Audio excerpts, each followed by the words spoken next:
Apa sih keberatannya kita mendoakan shalom, mendoakan damai, mendoakan sejahtera bagi orang lain?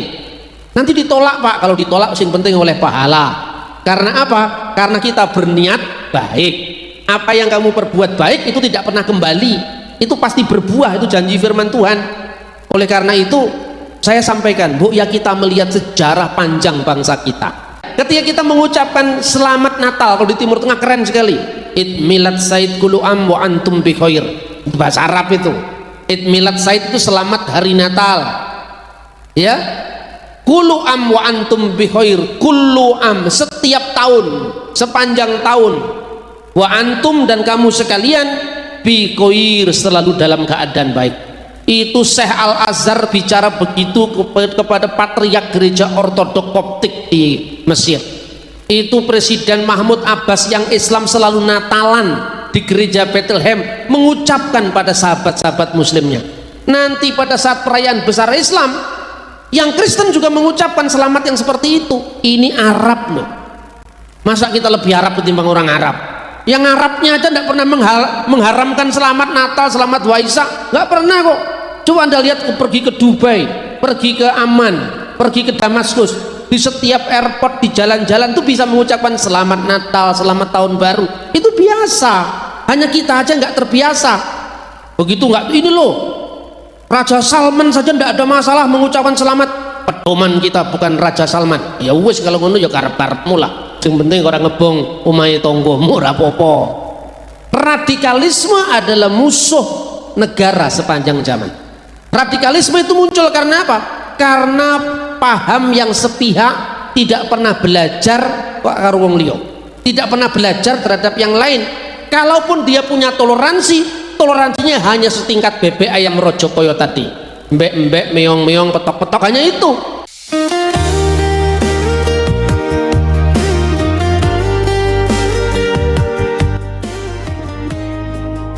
Tiap tahun kita memperingati Natal adalah lahirnya Yesus Kristus, atau dalam bahasa Arab disebut Isa Al-Masih. Nah saudara-saudara, ayat ini membimbing kita dalam pemahaman yang menarik. Hari ini kita mendengar berita yang luar biasa bahwa Tuhan telah menjadikan kita sahabat. Bukan lagi hubungan antara tuan majikan dengan hamba, tetapi Tuhan rela untuk menjadikan umat ciptaannya sebagai sahabat. Aku tidak lagi menyebut kamu hamba, tapi sahabat. Apa cirinya sahabat? Sahabat itu adalah relasi kedekatan, relasi keakraban. Apa yang dirasakan dibagikan kepada sahabatnya, di-sharingkan, saling berbagi. Bayangkan Tuhan yang menciptakan alam semesta ini rindu untuk menjadikan umatnya sebagai sahabat. Karena tema saat ini adalah jadilah sahabat yang baik dalam kerangka Bhinneka Tunggal Ika. Karena apa? Setiap agama itu kan memiliki sejarah yang berbeda-beda. Nah, seorang sahabat yang baik itu bukan hanya sekedar sahabat dalam makna sesama iman, sesama agama, tetapi juga agama-agama lain, karena semuanya adalah ciptaan Tuhan. Sama-sama memiliki harkat kemanusiaan, tidak ada yang lebih rendah, tidak ada yang lebih tinggi. Di mata Tuhan semua umat manusia adalah satu. Lah ini spirit Natal, saudara-saudara. Karena sebagai seorang sahabat, tentu kita harus bisa saling memahami. Baru-baru ini ada heboh diviralkan di internet. Orang-orang yang tidak setuju dengan yang namanya salam lintas agama. Biasanya mulai Presiden Jokowi, pejabat-pejabat pemerintah, biasanya kalau mengucapkan salam ya salam Islam, Assalamualaikum warahmatullahi wabarakatuh, ya salam Kristen Shalom atau Shalom Alaikum, salam sejahtera bagimu, atau salam Hindu Swastiastu, Om Swastiastu, atau salam Buddha Namo Buddhaya, salam kebajikan bagi orang Konghucu, atau Rahayu Bagas Waras bagi orang-orang aliran kepercayaan. Nah, ini ada yang mempersoalkan. Lalu ada yang punya teori begini, kenapa kita orang Islam dipaksa untuk mengucapkan salam Hindu Om Swastiastu? Kenapa kita orang Kristen dipaksa untuk mengucapkan salam Islam, assalamualaikum warahmatullahi wabarakatuh. Kenapa kita yang bukan kebatinan disuruh mengucapkan rahayu? Tidak perlu harus dipaksa, katanya begitu, tapi tidak salah juga. Kalau sekarang bahasanya bebek mengucapkan wek wek wek, ayamnya petok petok petok, yang petok ngerti bahwa bebek ngerti bahwa yang ngomong itu ayam. Ketika bebek wek wek, ayam tahu yang sedang bicara itu bebek. Ketika sapinya mengatakan moh moh, ya moh karmu, itu artinya bahasanya sapi. Atau kambingnya mbek-mbek, kita sudah tahu sama tahu, itu juga tidak salah. Tapi kan kita ini bukan bebek masalahnya, ya toh? Kita ini bukan ayam, kita ini bukan bebek ayam rojo koyo injang medal ing pangonan surup bali ing kandangi dewi-dewi labetan wonten ing sang sayaning margi, kata Pak Dalang. Kan kita bukan bebek, kita ini kan manusia. Manusia itu harus bisa toto jalmo, bahasanya manusia. Ketika kita orang Jawa disuruh bicara pakai bahasa Indonesia atau bahasa Melayu, sekarang sudah jadi bahasa nasional. Ketika kita sudah semakin besar, hubungan kita semakin luas, kita harus mengucapkan bahasa Inggris. Kalau tidak ada bahasa Inggris, kita tidak bisa menguasai dunia. Maka sangat wajar apabila seorang muslim karena menghormati orang Hindu, dia mencoba untuk mengerti bahasanya umat Hindu dan dia mengucapkan Om Swastiastu. Oh, ternyata Om itu artinya bukan Om Paklik, bukan. Om itu adalah bahasa Sanskerta, namanya Ongkara nama Siwa, memuliakan nama Tuhan. Begitu juga Namo Buddhaya, itu menghormati Sang Buddha. Apakah kita kalau kita mengucapkan Namo Buddhaya juru selamatnya orang Kristen ganti jadi Siddhartha Gautama? Kan juga tidak. Ketika orang Islam mengucapkan Shalom, apa ya kemudian Nabi Muhammadnya ganti? Kan ya tidak kan. Inilah bahasa pergaulan, inilah tingkat toleransi yang lebih tinggi, bukan sekedar petok-petok embek-embek kelasnya bebek ayam rojokoyo, bukan sekedar kelasnya toto jalmo sekedar bisa ngomong, tetapi bagaimana kita juga bisa memiliki peradaban yang tinggi yang dibangun di atas dasar saling menghormati. Makanya dikatakan ora mung iso toto jalmo, nanging iso toto jalmo mring sasomo kang beda-beda nanging tanpa rubeda. Tidak ada halangan apapun untuk orang Kristen mengucapkan assalamualaikum warahmatullahi wabarakatuh. Lek gelem jawab, ora gelem ya wis. Kan itu kan? Toh kita isinya menghormati orang lain. Apabila Anda pergi ke Timur Tengah, batas-batas semacam ini semakin tipis. Karena apa? Di sana orang Kristennya bahasa Arab. Lalu ucapannya apa? Kalau Shalom alaikum, ya assalamualaikum, sama juga. Kalau di dalam Alkitab itu dikatakan Ja'a Yasua wa qala lahum Shalamu alaikum. Datanglah Yesus dan berkata kepadanya, salam sejahtera bagi engkau sekalian. Di negara Israel itu ada umat Islam. Umat Islam yang lahir di sana otomatis bahasa ibunya selain bahasa Arab adalah bahasa Ibrani. Nah, di sana Al-Qur'an diterjemahkan dalam bahasa Ibrani. Namanya Ha-Qur'an Ha-Mefuar Tirgem Ifrit. Al-Qur'anul Karim terjemahan bahasa Ibrani. Coba. Bismillahirrahmanirrahim diterjemahkan apa dalam bahasa Ibrani? Beshem Elohim Harahman Viharakum. Berarti Elohim bukan hanya miliknya orang Kristen loh. Anda sudah bikin kalau di Indonesia GPD Elohim, itu pasti Kristen. Tidak mungkin Anda mengatakan GPD Allah, rasanya nggak pantas toh. Kenapa nggak pantas? Ora biasa. Mergo awake dhewe kabeh ngomongnya cara Jawa, cara Indonesia, orang ngomong cara Arab itu.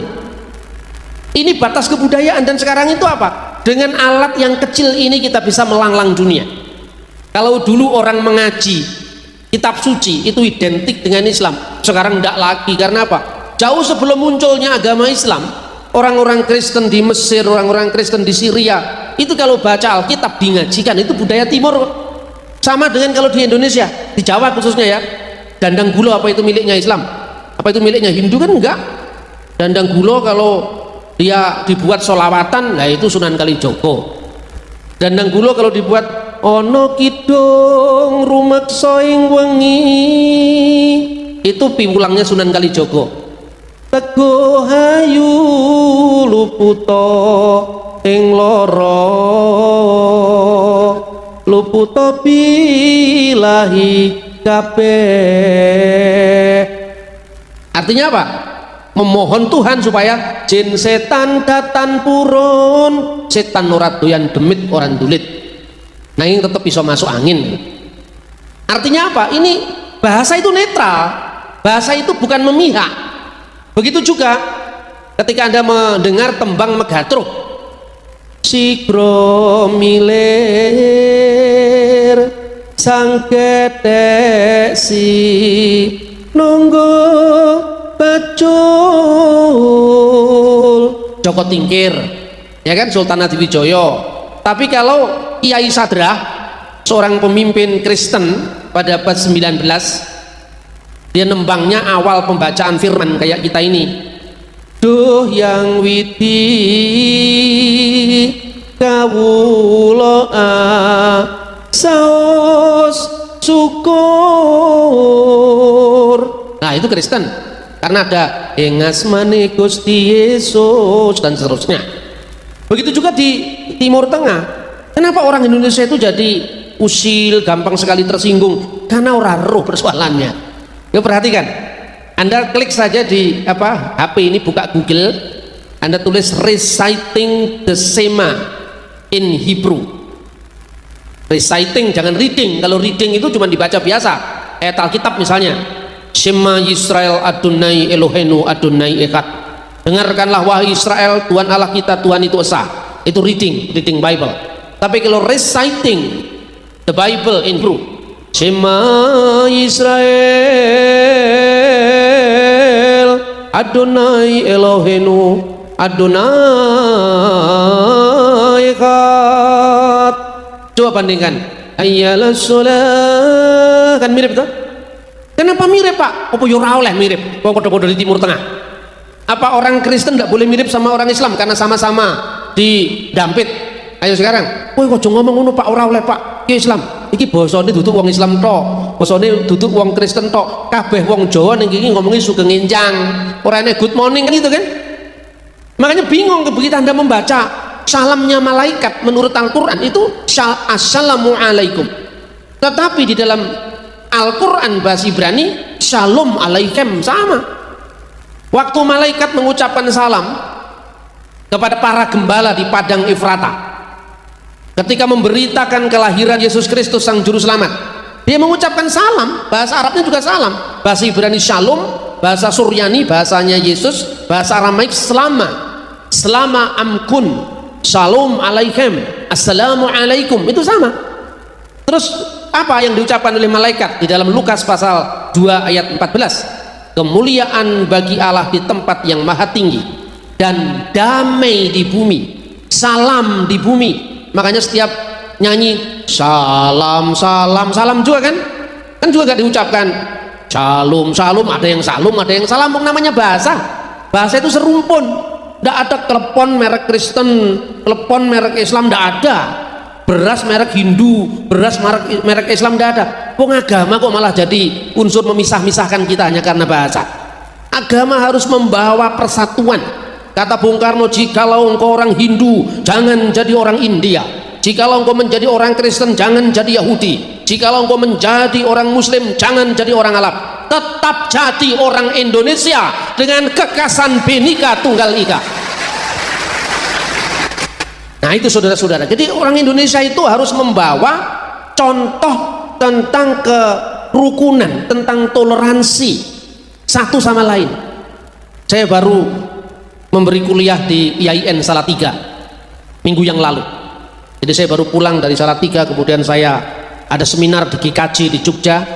Dari IAIN saya ke Kristen, dari ke Kristen balik lagi sekarang ke Kristen, GPDI Wonokoyo. Apa yang saya rasakan di sana? Setiap orang sebetulnya rindu untuk mendengar nyanyian perdamaian. Makanya nyanyian perdamaian yang disuarakan malaikat adalah Gloria in excelsis Deo et intera pac hominibus bunai voluntatis. Itu dalam bahasa Latin. Diterjemahkan dalam bahasa Arab apa?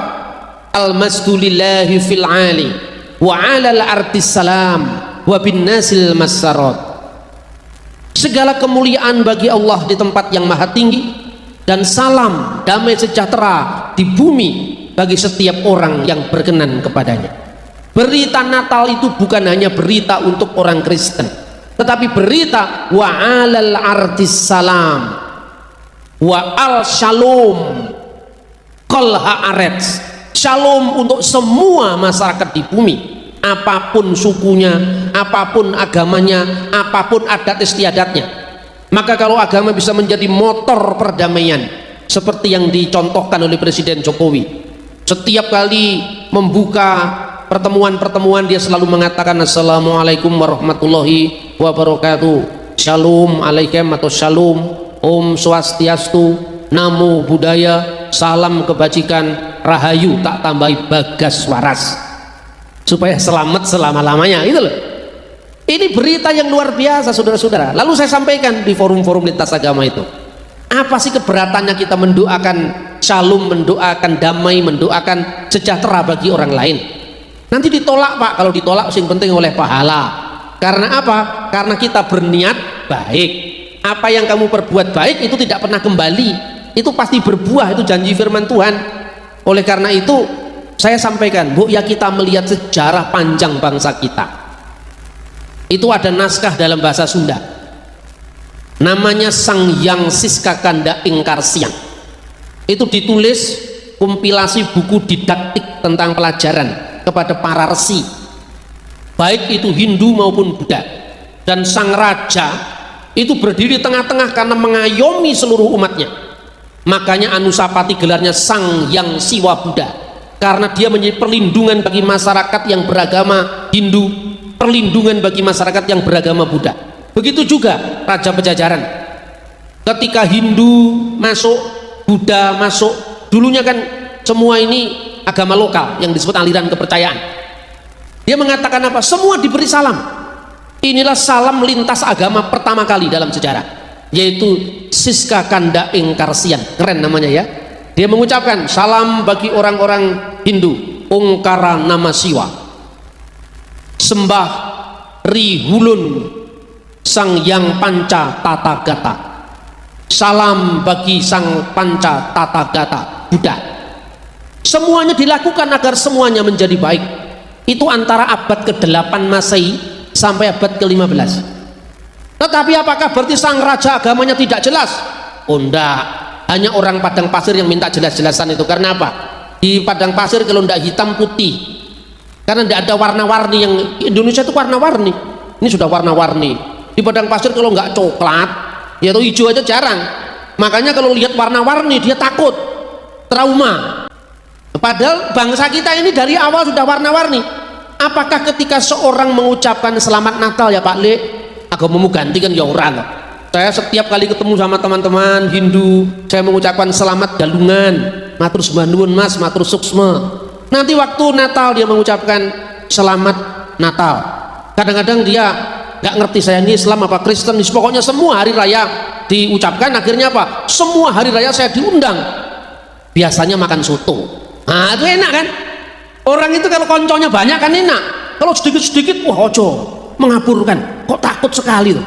Setiap orang nganggep pilihannya yang paling cocok, paling bagus, enggak apa-apa, itu asasi. Anda mengatakan istrimu yang paling cantik, ya itu bagus. Tapi enggak perlu Anda bawa pirang, bawa pedang. Your attention please, woro-woro. Sing sopo orang ngakoni yen ing salumaing bumi sakuruping langit ora ana wong wedok sing ayu kejaba saka bojoku, tak wacok sampean. Nah itu baru pelanggaran hukum. Boleh orang Islam mengatakan al Islam yu'la wala yu'la ilaihi, monggo dia Islam. Yang Kristen mengatakan Yohanes 14 ayat 6, ya silahkan wong Kristen, tapi saling menghormati yang lain. Tapi ingat ya, ketika kita mengucapkan selamat Natal, kalau di Timur Tengah keren sekali, Id milad said kullu am wa antum bi khair, bahasa Arab itu. Id milad said itu selamat hari Natal, ya. Kullu am wa antum bi khair, kullu am setiap tahun, sepanjang tahun, wa antum dan kamu sekalian bi khair selalu dalam keadaan baik. Itu Syekh Al-Azhar bicara begitu kepada Patriark Gereja Ortodok Koptik di Mesir. Itu Presiden Mahmud Abbas yang Islam selalu Natalan di gereja Bethlehem mengucapkan pada sahabat-sahabat muslimnya, nanti pada saat perayaan besar Islam yang Kristen juga mengucapkan selamat yang seperti itu. Ini Arab loh, masa kita lebih Arab ketimbang orang Arab? Yang Arabnya aja tidak pernah mengharamkan selamat Natal, selamat Waisak, nggak pernah kok. Coba Anda lihat, pergi ke Dubai, pergi ke Amman, pergi ke Damaskus, di setiap airport, di jalan-jalan tuh bisa mengucapkan selamat Natal, selamat tahun baru. Itu biasa, hanya kita aja nggak terbiasa. Begitu nggak? Ini loh, Raja Salman saja tidak ada masalah mengucapkan selamat. Pedoman kita bukan Raja Salman. Ya wes, kalau ngono ya karep-karepmu lah. Yang penting orang ngebong omahe tanggamu ora apa-apa. Radikalisme adalah musuh negara sepanjang zaman. Radikalisme itu muncul karena apa?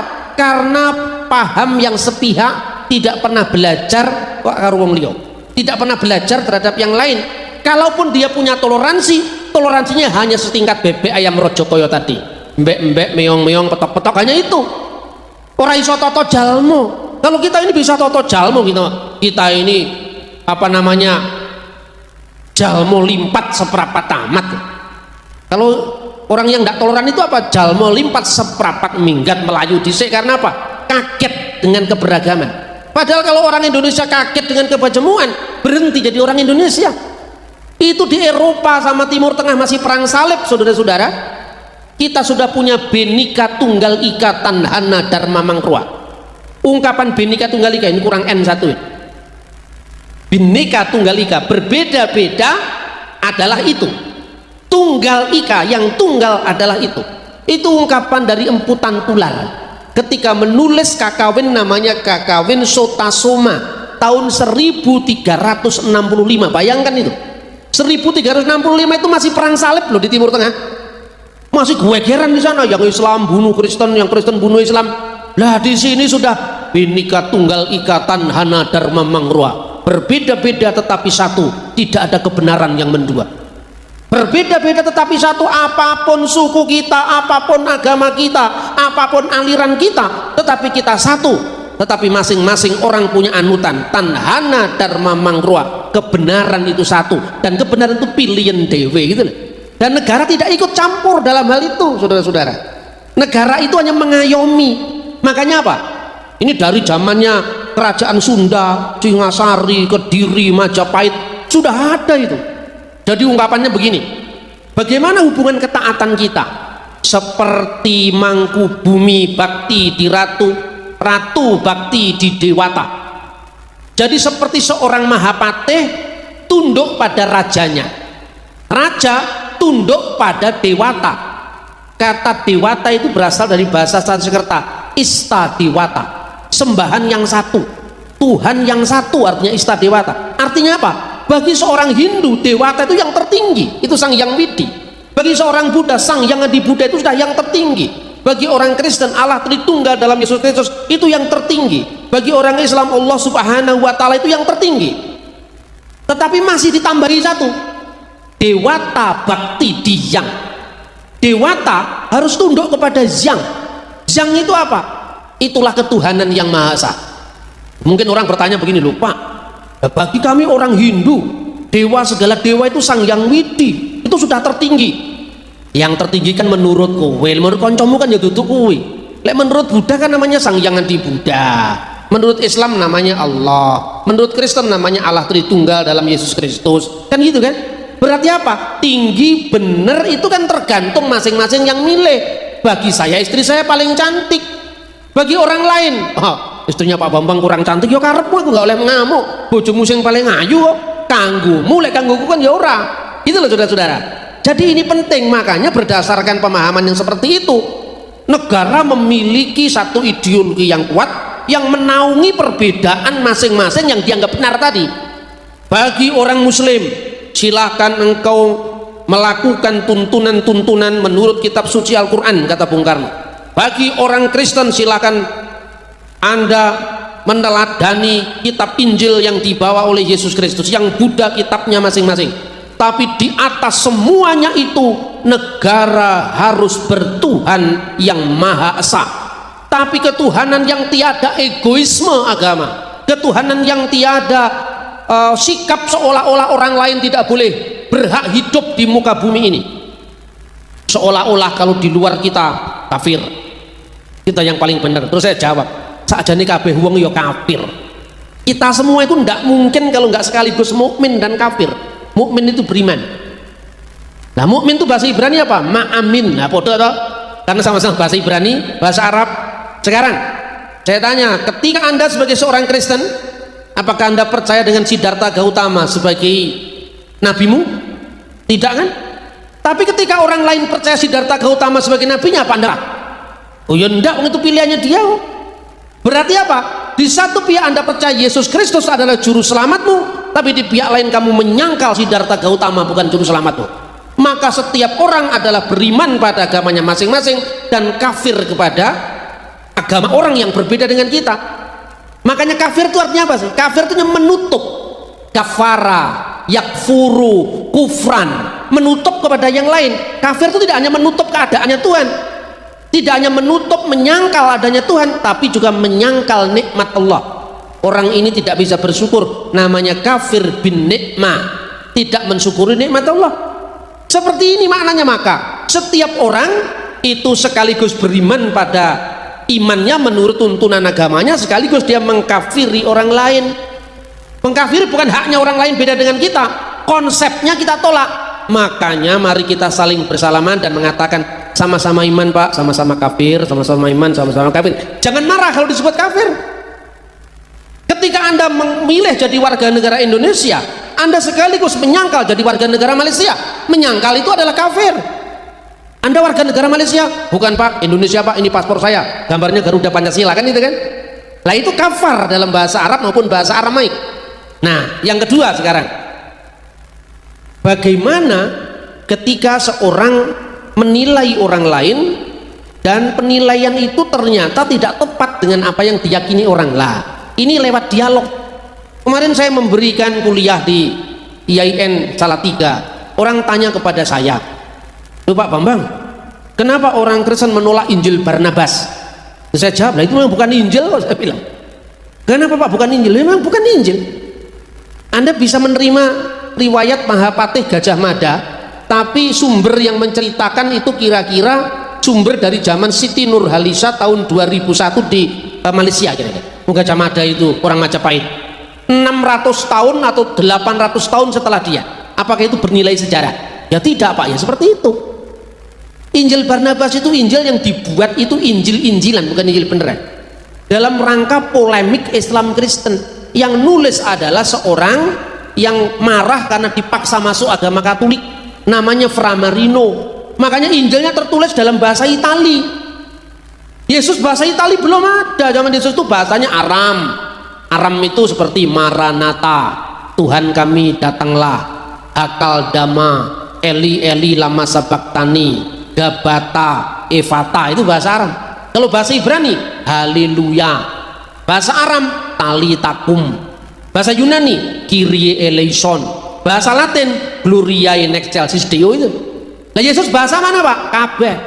Karena pada abad pertama di Israel itu negeri yang sifatnya multilingual, multi bahasa. Makanya dalam nubuat Nabi Yesaya pasal 8 ayat 23, di kemudian hari Tuhan akan memuliakan jalan ke laut seberang sungai Yordan, Galilea wilayah bangsa-bangsa. Bahasa aslinya, Tuhan akan memuliakan Derek Hayam, jalan ke laut, apanya Via Maris, laut tengah, yang menjadi lalu lintas orang-orang zaman itu untuk pergi ke Tarsis, pergi ke Israel, pergi ke negara-negara Timur Tengah. Yang kedua, seberang sungai Yordan, Aver Hayarden, itu artinya apa? Jalan darat yang bersambung dengan jalur sutra di abad pertama. Karena abad pertama itu Israel tempat ngumpulnya suku-suku bangsa di dunia. Pertama, pada masa Yunani pernah diduduki Alexander Agung, maka bahasa Yunani menjadi bahasa yang internasional saat itu. Ketika dikuasai Romawi, bahasa Latin dipakai di sana. Tapi mereka sendiri punya bahasa ibu, yaitu bahasa Aram, yang dipakai sejak bangsa Israel pulang dari pembuangan Babel, dan bahasa kitab suci mereka bahasa Ibrani. Jadi yang benar mana Pak? Yeshua HaMasyiah atau Yesus Kristus atau Yesus Mesiha? Semua benar, tinggal siapa yang mengucapkan. Ketika Yesus ketemu dengan Imam Nikodemus yang tidak lain adalah ahli Taurat dari anggota Sanhedrin, mahkamah agama Yahudi pada waktu itu, dia percaya Yesus Yeshua, dan Yeshua itu HaMasyiah, dia adalah Mesias yang diurapi. Dia menyebut Yeshua HaMasyiah.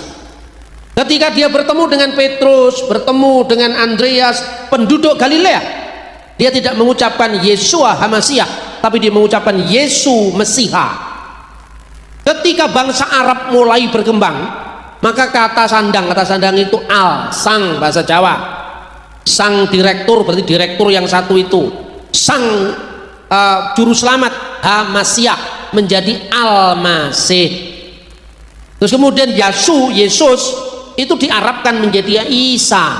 Karena apa? Itu namanya fonetik koresponden. Contohnya orang Jawa tidak bisa ngomong Ismail terus dibaca Semangil, ya toh? Orang Jawa tidak bisa ngomong Umar, Usman, Ali dibaca Ngumar, Ngusman, Ngali, ngantos lumunturipun Mbok Kanjeng Dewi Fatimah. Nggih, ya nuwun-nuwun mugi katur dumateng sederek ingkang katuran ing mriki sedayanipun. Nggih, ya toh? Abu Bakar, Ngumar, Ngusman, Ngali, sahabat sekabat sekawan. Dia tidak bisa ngomong misalnya kata-kata Ismar dibaca Semar, ya kan? Itu bahasa Arab itu. Banyak yang seperti contoh. Maka seperti kata Yerusalem, Shalom Yerusalem, Shalom Yerusalem. Yerusalem dalam bahasa Ibrani dibaca Ursalim, Yordan Urdun, Yesayahu Isaya, Yesaya Isaya, Yesua Isa, gitu loh. Ini yang namanya karena ilate dhewe iki ora iso ngomong ngono, gitu loh. Apa ya Gusti Allah itu ngamuk, ora iso munggah swarga, kowe ora iso ngomong ain, ora ngono lah. Sing gawe ilat ya Gusti Allah kok. Kita ini beragama itu jangan nemen-nemen lah. Do nemen-nemen fanatik sering piknik, sering lencer, tahu temennya yang lain. Ojo ngomong-ngomong kowe agama lain itu nyembah berhala, takonono dhisik. Berhala iki apa? Gitu loh. Tanya, saya juga pernah ditanya, "Lho, Pak, jangan sungkan ya." Saya sungkan, Pak. Tapi Bapak nggak marah kan, loh? Kenapa? Saya nggak pernah ngamuk, nggak pernah marah saya. Kenapa? Setiap Natal kan saling mengucapkan selamat Natal dulunya. Sekarang jarang, Pak, selamat ya Pak. Tak takoni. Selamat apa tuh Mas? Aku ora pas ulang tahun. Aku ora oleh rezeki mendadak. Oleh apa aku? Pokoknya selamat, ayo selamat apa sih lah. Kalau ndak mau jawab, ajak minum kopi dia. Dek selamat apa sih? Kami nggak boleh mesti marahi kowe ora oleh sapa. Gurumu sapa tak paranani gurumu sekarang. Kowe kurang maca gurumu itu. Kowe wedi ngomong selamat Natal lo. Ulang tahun bahasa Arabnya apa ayo? Milad, Pak. Milad kemudian dia latinkan jadi apa? Dies Natalis. Lah kowe kuliah tulisnya kok Dies Natalis Universitas Negeri Malang. Kowe nyilih Kristen ora oleh kowe. Karena Nabi Natalis kok. Kenapa bukan Dies Maulid ayo sekarang? Kan rusak. Kita ini saling tergantung sebagai bangsa. Ayo sekarang kalau Anda anti Kristen, rumus matematikamu huruf Yunani apa huruf Arab sekarang? Lambda, beta, ya toh? Huruf Yunani, nggak iso diganti. Lam ngerusak matematika. Ini maka kita ini mesti sering ngelencer. Dolan mojo kalah karo pitik lah. Pitik iso bondinti kok. Masa kita tidak mau ngelencer itu loh. Terus saya beri contoh. Bukti bahwa negara kita itu negeri yang beragam, saling menghormati. Woconen Pancasila. Kok bisa Pak? Lalu sekarang kita buktikan 26 kata dalam Pancasila itu bukti bahwa kita ini minjem dari Sanskerta, Arab, Yunani, Latin. Terus kita tidak akan mungkin apabila kita tidak saling meminjam dalam bahasa. Bingung kita. Ada orang mengatakan gini, jangan mengucapkan selamat hari Minggu Pak, itu kristenisasi. Loh kok bisa? Minggu itu Domingo, artinya hari Tuhan, Tuhan Allah Yesus Kristus. Jangan mengucapkan itu. Itu ya kurang piknik pisan. Anda tahu koran-koran zaman Belanda, salah satunya yang merintis koran Indonesia itu adalah Raden Mas Adi Suryo. Itu tokoh pers nasional yang mendapatkan penghargaan sebagai Bapak Pers Indonesia di zaman Presiden SBY. Dia perintis koran berbahasa Indonesia pertama, bahasa Melayu pertama, namanya Pemberita Betawi. Terus ditulis di situ, Mingguan Pemberita Betawi. Ini orang Indonesia asli, orang Jawa itu, namanya Raden Mas Tirto Adisuryo, orang Indonesia itu. Salah satu tokoh Syarikat Dagang Islam dan salah satu anggota Budi Utomo. Kenapa kok harinya bukan Ahad, Pak? Kenapa Minggu? Ini kristenisasi. Moco dhisik, Mas. Tirto Adisuryo itu Muslim. Yang memperkenalkan kata mingguan itu Tirto Adisuryo. Itu tahun 1910 itu. Jadi kalau sekarang hari dalam seminggu itu berapa? 7, Pak. Nah sekarang lek minggu kok tolak, kok ganti akad, lek seminggu terus jadi apa? Ayo kan bingung toh? Sepekan Pak, ora pekan iki 5. Dinten 7 pekenan gangsal bujeng jejeg damel njejeki sing gadah griya. Mboten kan itu kan? Pekenan itu gangsal. Maka kalau Anda melihat kalender zaman Majapahit, ada Dwiworo, Triworo, Caturworo, Poncoworo, baru yang terakhir Saptawara, itu baru 7. Makanya kita ini kalender ganti-ganti kita juga nggak tahu. Kita hanya mengkritik karena kurang pengetahuan. Makanya kemudian baca kembali sekarang contohnya Pancasila itu. Ada orang yang paling berhak katanya sila pertama itu tidak berlaku untuk orang Kristen, tidak berlaku untuk orang Hindu. Sekarang saya tanya, ketuhanan itu bahasa apa itu? Bahasa Arab? Bukan, itu asli bahasa Melayu. Kean dan kata Tuhan. Yang bahasa apa? Indonesia. Maha bahasa Sanskerta. Malah nggak ada Arabnya, nggak ada Yunaninya, yang ada Sanskerta. Maha itu artinya agung, Maha itu artinya besar. Makanya ada Mahabharat. Nah, Barata yang agung, ya toh?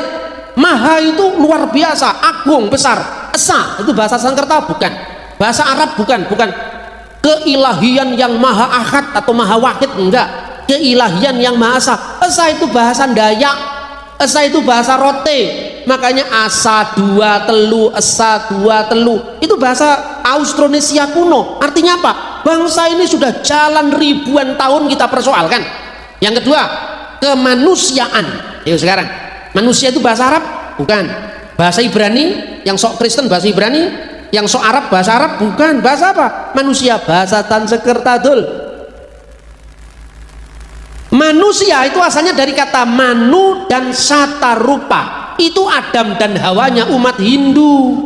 Jadi kata manusia itu nyileh kita ini, pinjem dari bahasa Sanskerta.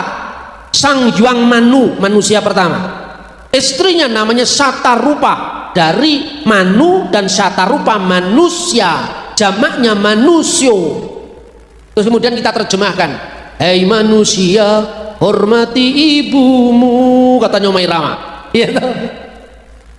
Hei manusia, ya ayuhan nas, wahai manusia. Nas bahasa Arab itu manusia, diterjemahkan wahai manusia. Kenapa dengan wahai nas, orangnya sing ngerti, atau wahai insan kurang pantas, tapi wahai manusia lazim dipakai. Itu bahasa Hindu. Tapi apa sekarang kalau orang mengatakan manusia jadi Hindu? Kan tidak. Yang adil dan beradab, adil adalah wal adab, itu bahasa Arab. Jadi itu sumbangan bahasa Arab. Ketiga, persatuan Melayu Indonesia asli. Indonesia itu bahasa Yunani. Indos, Hindia, Nesos, pulau-pulau di lautan Hindia. Indonesios itu bahasa apa? Yunani. Bahasanya kitab suci Injil. Ayo sekarang, kan saling meminjam kan? Kristen nyileh Islam, Islam nyileh Kristen, Islam Kristen nyileh Hindu, Hindu nyileh Buddha. Duka bahasa apa? Bahasa Pali, bahasanya Hindu. Cinta bahasa Pali. Dilarang jatuh cinta karena itu bahasa Pali, bahasanya kitab Tipitaka. Terus diganti apa? Wuyung. Nah, lu nggak ada yang ngerti. Bener nggak? Kacau kita ini, mental bangsa kita ini sedang rusak. Karena apa? Radikalisme, fanatisme agama. Karena apa? Anak-anak kita nanti tidak bisa menghirup alam yang Bhinneka Tunggal Ika, alam yang saling menghormati satu sama lain. Sekarang menjadi pengap, saling menuduh, saling mengutuk, saling merasa diri punya hak di negeri tercinta ini. Saudara-saudara, ini semangat Natal. Belum lagi kalau musyawarah itu masih panjang lah. Itu sesinya seminar Pancasila kalau itu. Sekarang kita kembali pada teks kitab suci kita. Kekristenan adalah berita anugerah bagi setiap bangsa di muka bumi. Bukan hanya miliknya orang Barat, bukan hanya miliknya orang Israel, tapi miliknya bangsa-bangsa. Hari ini telah lahir bagimu Kristus Tuhan di kota Daud. Maka banyak orang berpikir ketika engkau sedang salah paham, how to understand a misunderstanding. Bagaimana kita paham ketika orang menyalahpahami kita? Lebih baik tanyakan kepada yang bersangkutan. Jangan mengembangkan karikatur-karikatur terhadap agama lain. Misalnya mengatakan begini, yang Kristen menuduh yang Islam menuduh yang Hindu menuduh yang Buddha, yang Islam menuduh yang Kristen. Biasanya itu rawan. Tetapi saya itu punya prinsip, jangan ada dusta di antara kita. Kadang-kadang kalau kita lagi pertemuan umat beragama, ya kita ini rasanya kayak clear gitu, pemimpinnya yang clear, di luar kita tetap aja nggak ikhlas kita bersatu. Contohnya, ya tapi ya kalau soal kita kan akidahnya beda. Terus kan biyen mas, akidah itu beda kan biyen. Wih, sejak zamannya Siwa Buddha itu sudah beda. Orang mung saiki tok. Makanya seringkali orang menuduh orang itu berdasarkan karikatur kita. Misalnya, ketika ada ayat-ayat kekerasan dalam Islam, apa di Kristen nggak ada? Ada juga.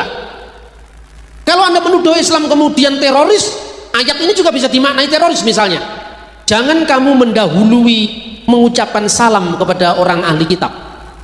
La tabda'ul yahuda wan nasara bisalam. Jangan kamu mendahului mengucapkan salam kepada orang Yahudi dan orang Kristen. Makanya ini menjadi dalil tidak boleh mengucapkan salam. Tapi konteksnya apa di situ? Konteksnya apa? Diriwayatkan Nabi Muhammad bersama sahabatnya ketemu sama orang Yahudi. Lalu orang Yahudi tadi mengucapkan assalamualaikum. Terus kemudian Nabi bertanya kepada muridnya, sahabatnya, tahukah kamu apa yang diucapkan si Yahudi tadi? Assalamualaikum. Apa artinya? Celakalah kalian, jahatlah kalian, brengsek kalian gitu. Nabi menjawab apa? Jawablah waalaikum saja, tidak usah salam. Karena dia ngomong asam kok, bukan salam. Kalau orang Jawa asam gue ganti aja gitu loh. Konteksnya ada di Alkitab juga ada.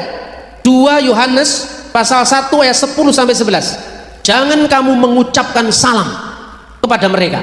Padahal Yesus mengatakan, jikalau kamu memberikan salammu hanya kepada orang-orang yang sesama kamu, apa bedanya kamu dengan orang lain? Ucapkanlah salammu kepada setiap orang, tetapi cintamu hanya untuk seorang, kan itu kan? Jadi tidak salah menebar kebaikan. Ayat ini punya konteks, punya latar belakang sejarah, tidak bisa dipukul rata. Ketika orang mengatakan pada zamannya Rasul Yohanes itu ada, ini latar belakang kenapa di dalam 2 Yohanes pasal 1 ayat 10 sampai 11 itu dilarang mengucapkan salam kepada orang-orang yang jahat itu tadi. Karena apa? Umat Kristen sedang dalam penganiayaan yang luar biasa dari Kaisar Roma yang begitu bengisnya. Ini ngerogoti dari dalam. Sekte ini namanya sekte Gnostik, dipimpin oleh Kerintus. Yohanes bersikap tegas karena apa? Di tengah-tengah kita dianiaya masa dia merusak moralitas Kristen dari dalam itu.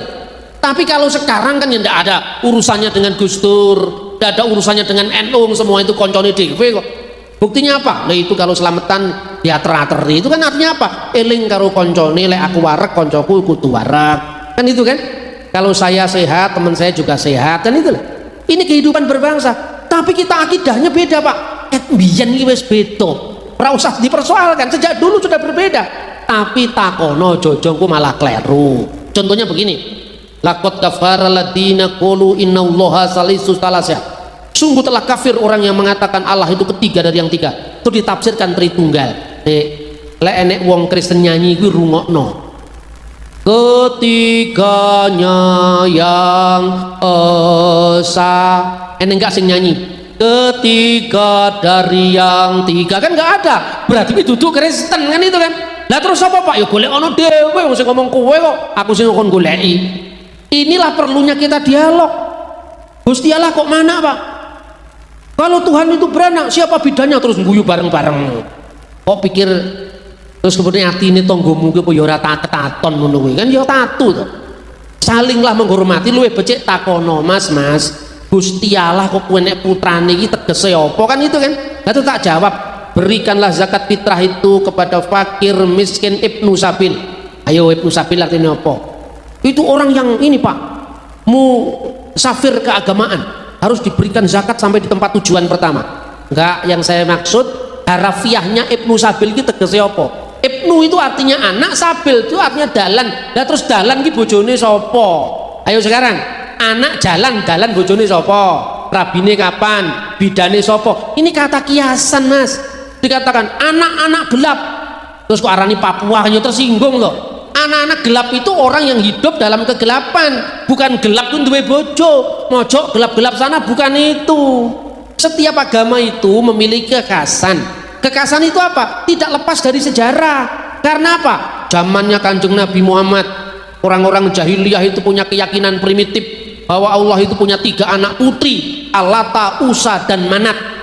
Makanya terus ditegur sama Gusti Allah, kulhu Allahu ahad, katakanlah dia adalah Allah yang Maha Esa, Allahu Somad. Allah itu tempat bergantung segala sesuatu, lam yalid wa lam yulad, tidak beranak dan tidak diperanakkan, dan tidak seorang pun serupa dengan dia, walam yakulau kufuwan ahad. Ikhlas hati 1000% saya setuju. Makanya saya suka nyanyi, Tuhan tidak beranak dan tak diperanakkan, la ilaha illallah, tiada Tuhan selain Allah. Amin. Betul sih ngomong Gusti Allah anak ya sopo gitu loh. Ini perlu dialog, ini perlu keterbukaan. Takono dewe karo wong Hindu, apa betul dewa Gusti Allah?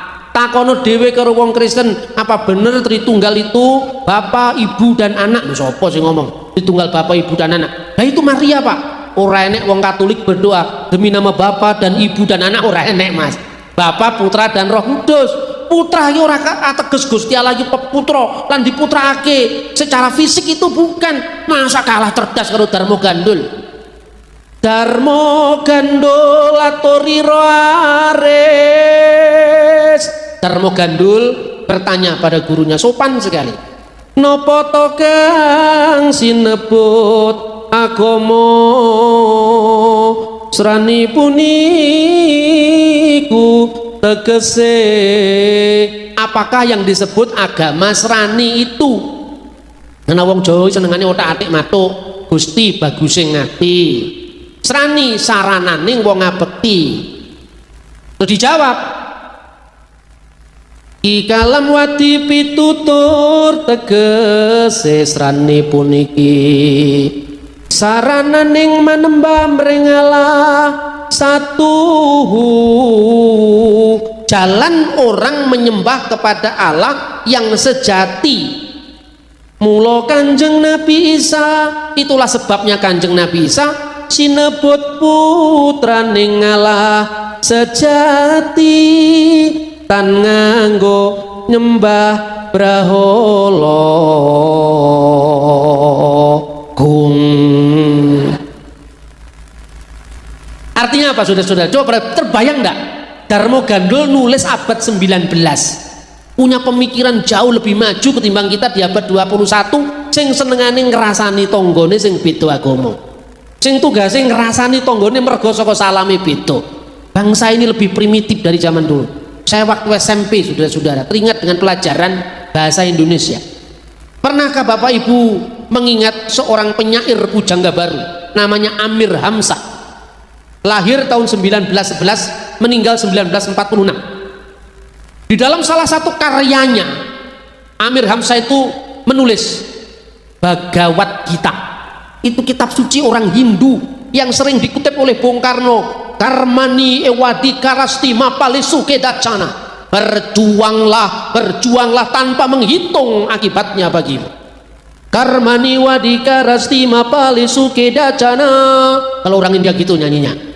Itu dari kitab Hindu, diterjemahkan seorang Muslim, seorang pujangga pujangga baru. Tidak pernah ada orang nyinyir Amir Hamzah agamanya tidak jelas, sudah murtad, sudah kafir, nggak ada. Itu tahun 1940-an. Coba. Tidak hanya itu, Amir Hamzah menerjemahkan Sirul Asar Sulaiman, kitab Kidung Agung, bagian dari kitab Perjanjian Lama ini. Berarti apa? Langit kebangsaan kita ini semakin menyempit, semakin pengap, semakin intoleran, semakin tidak hormat kepada perbedaan. Padahal kita lupa pada sumpahnya nenek moyang kita, Bhinneka Tunggal Ika, berbeda-beda tetapi satu. Natal mengembalikan kita pada rel sebenarnya. pada toleransi, pada penghormatan akan perbedaan, bahkan ketika kita disalahpahami.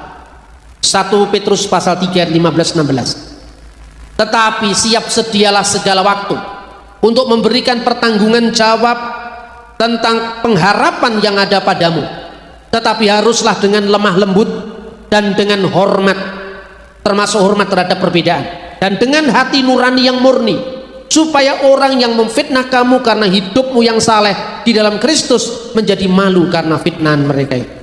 Saya pun, saudara, ini terakhir saya sampaikan, ketika orang salah menilai iman saya juga tidak ingin mempermalukan dia di depan umum. Tidak. Saya paham apa yang dikatakan oleh nenek moyang kita. Kita harus menang tanpa ngasorake, ngeluruk tanpa bolo, tedoyo tanpa aji, menang tanpa ngasorake, mangan tanpa sego sing diabet. Nah itu tidak ada, itu tambahan. Karena apa? Ketika orang salah paham itu kesempatan untuk kita memindah hubungan yang baik. Satu contoh, aja maca kitabe wong Kristen, Mas. Kenapa? Kitabe ora enek sing asli. Makanya kan terjemahan kabeh. Nah, ini kurang ke toko buku itu.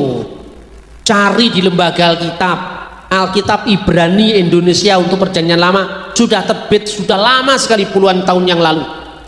Alkitab Yunani Indonesia lebih lama lagi. Jadi ada. Tapi kenapa Pak orang Kristen kok tidak terbiasa dengan bahasa aslinya? Ini tak ceritanya. Orang Kristen itu kitab sucinya mulai dari zaman kitab Taurat Nabi Musa, ditulis kira-kira tahun 1400 sebelum Masehi, sampai risalah Yohana, surat-surat Rasul Yohanes itu ditulis sebelum kematiannya tahun 90 Masehi. 1400 sebelum Masehi sampai 90 Masehi, hampir 1500 tahun. Kira-kira zamannya Nabi Musa ada bulan Agustus apa tidak? Belum ada. Zaman Nabi Musa ada Januari, Februari, Maret, April. Wong kita yang punya kalender itu aja kita lupa sejarahnya. Kenapa bulan Desember itu artinya Desem 10, kok sekarang jadi bulan ke-12? Raruh aku Pak, ini tak ceritani. Kalender kita itu dimulai 21 April tahun 753 sebelum Masehi. Kalender kita ini 21 April Pak. Yo, rohmu mengeratnya jengkar ini tok loh. 21 April. Kalender kita ini, kalender matahari ini loh, dimulai 21 April 753 sebelum Masehi. Siapa yang menciptakan? Raja Roma pertama sebelum kekaisaran, namanya Romulus. Makanya kerajaannya disebut Roma. Bulan pertama di Timur Tengah selalu ditandai dengan bulan musim semi, yaitu bulan Maret. Kalau di Babel, sekarang Irak, Nisan. Makanya bulan-bulannya cuma 10 pertama kali. Ini urutannya dengan Natalan, ya. Apa itu pertama? Maris, bulan pertama. Aparilis, musim semi artinya. Juni. Terus kemudian Sektilis, Juli itu kapan? Nanti Julius Kaisar yang mengadakan itu. Sektilis, Quintilis, September, Oktober, November, Desember, 10 cuma.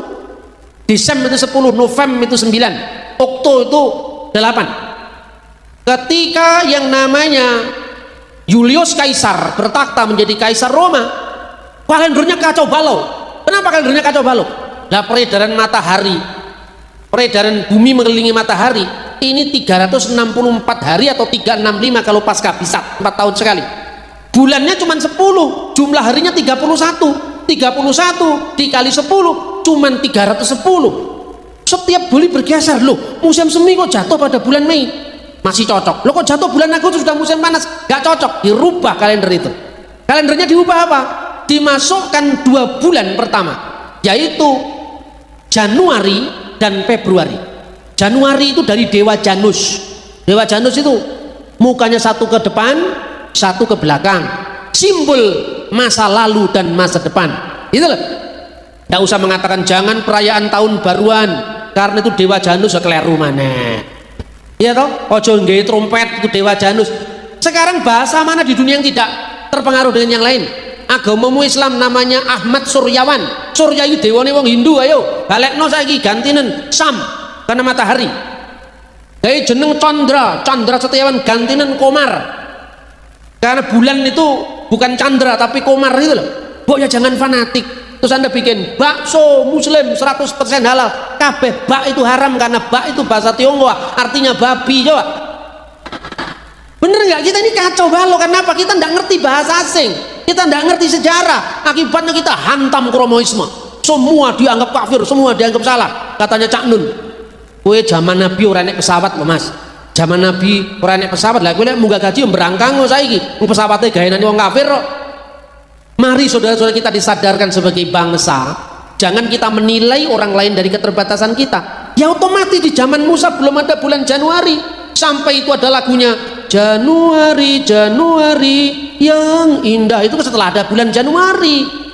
Tapi kalau Anda mengatakan jangan pakai Januari karena Januari nama dewa, di Syria nama bulan Januari itu Kanun Asani ora Januari, bulan Desember Kanun Al-Awal. Ayo sekarang jenenge bulan ini beda-beda. Baru tahun 500-an Paus menyuruh seorang matematikawan namanya Dionysius Exiguus, disuruh bikin kalender. Karena apa? Orang Kristen teraniaya, orang Kristen dibunuh, diadu dengan singa, itu pada masa penganiayaan. Ketika lepas dari penganiayaan, maka dibikinlah pertanda. Tahun ini namanya Anno Domini, tahun Gusti kita Yesus. Disebut tahun Masehi karena Masehi bahasa Arab itu Al-Masihiyun, orang-orang Kristen. Ini tahun Kristen. Dihitung kapan? Sejak Yesus Kristus. Pertanyaannya, kok enggak 25 Desember Pak? Kok 1 Januari? Baca sejarah lagi. Julius Africanus hidup pada abad ketiga. Dia seorang ahli geografi, dia seorang ahli astronomi, dia juga seorang penulis sejarah gereja. Dia mengatakan apa? Yesus Kristus yang dilahirkan itu tahun 215 kira-kira. Yesus Kristus yang dilahirkan pro octo kalandon Januarion, 8 hari sebelum Januari. 8 hari sebelum Januari dihitung 31, 30, 29, 28, 27, 26, 25. Jadi 31, 31, 30, 29, 28, 27, 26, 25, 8 hari sebelum Januari. Karena apa? 8 hari itu Kitan Yesus Al-Masih, sunatnya Yesus Kristus yang dicatat di dalam Injil Lukas. Sebagai orang Yahudi, hari seseorang diawali dari masa sunatnya, karena sunat adalah tanda perjanjian antara Allah dengan Nabi Ibrahim. Itu sejarahnya lengkap ada. Tuh belum apa-apa kita sudah nuduh, awas kita ndak usah Natalan karena Natalan tuh hari raya Dewa Matahari. Dul Rene tak omongi, aja ngawur kowe. Sing kok waca iki buku mro saiki. Bahasane apa? Ngerti ya tak critane.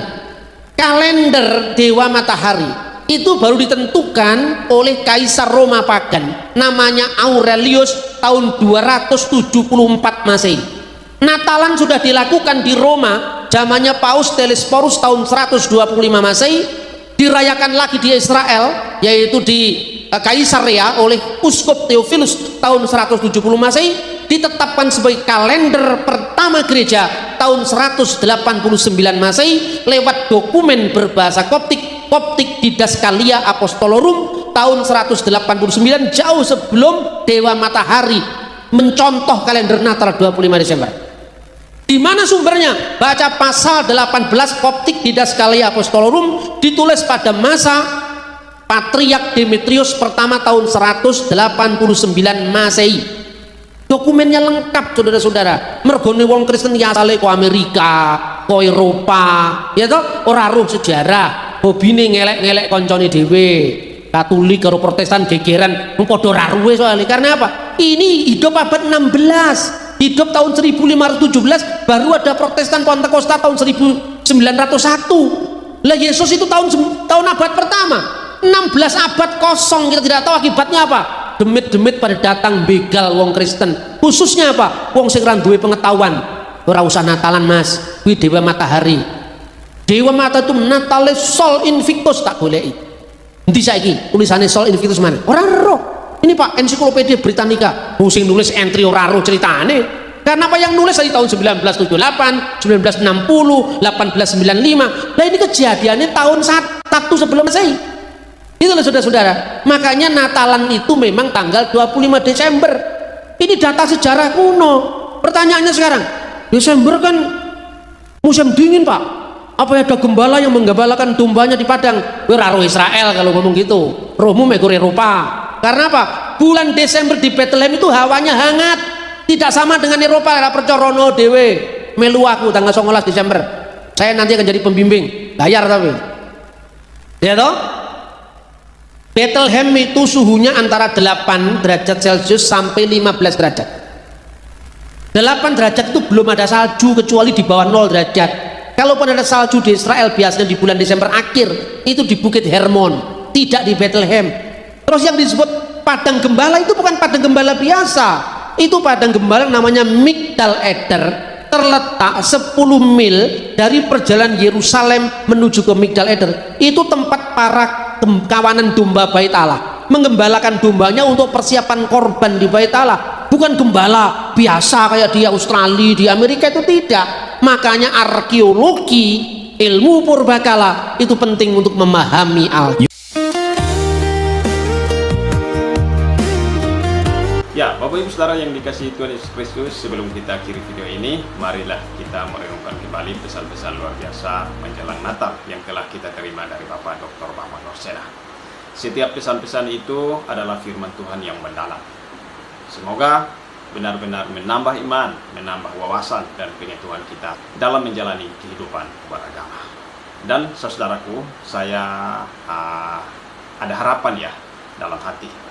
Semoga pesan-pesan ini juga dapat ditonton oleh sahabat-sahabat kita yang belum mengenal Yesus Kristus, terutama mereka yang seringkali mengganggu kita umat Kristen saat beribadah, yang mengharamkan ucapan selamat Natal dan hal-hal lain yang menyangkut kepercayaan kita, saudara. Semoga melalui pesan-pesan ini mereka dapat menyadari kebenaran, mereka bertobat dan mau datang untuk mengenal serta menerima Yesus Kristus sebagai Tuhan dan Juru Selamat pribadi mereka. Karena Yesus sendiri telah mengatakan dengan jelas dalam Yohanes 14 ayat 6.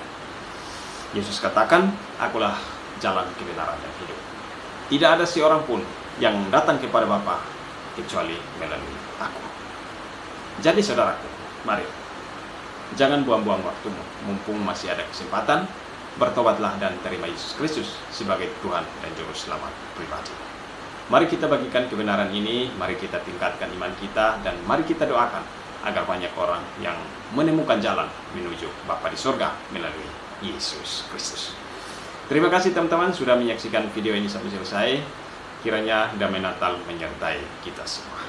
Shalom.